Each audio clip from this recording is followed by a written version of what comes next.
Happy Wicked Wednesday! Today we're going to discuss the structure of this build and the finishing details on the frame. As we knew this build would be traveling with us to LEGO conventions through flights and through driving, we needed to make sure that it was super sturdy on this base. To do so, we built it not just on top of 32 by 32 base plates, but we used the concept similar to Mills plating.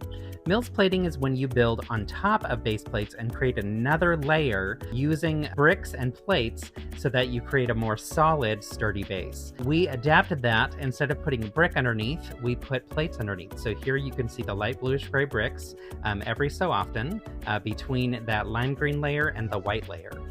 We then created an entire white layer all the way across the base, and from there, we built up the floor so that we would have the lighting effects.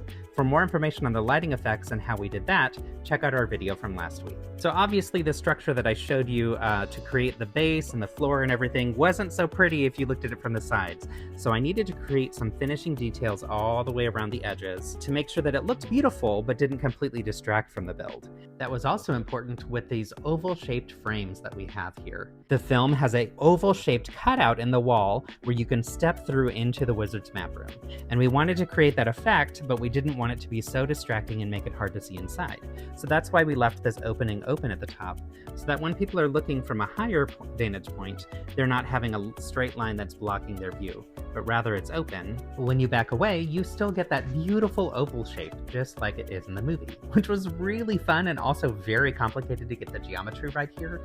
We used slopes effectively on the inside with inverted slopes and regular upright slopes, as well as slopes on the outside to get that little peak of green that's popping through. Additionally, we replicated some different visuals that you see in the film where this outside wall is actually full of all kinds of texture.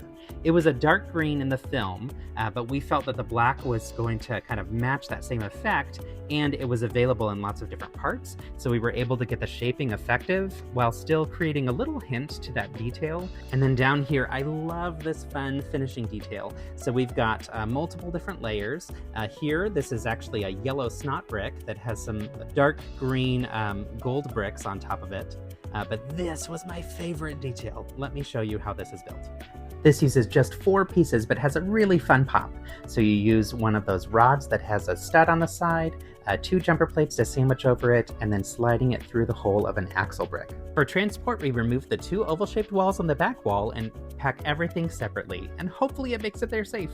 So that's a glimpse into the frame and the structure of our build, A Sentimental Man.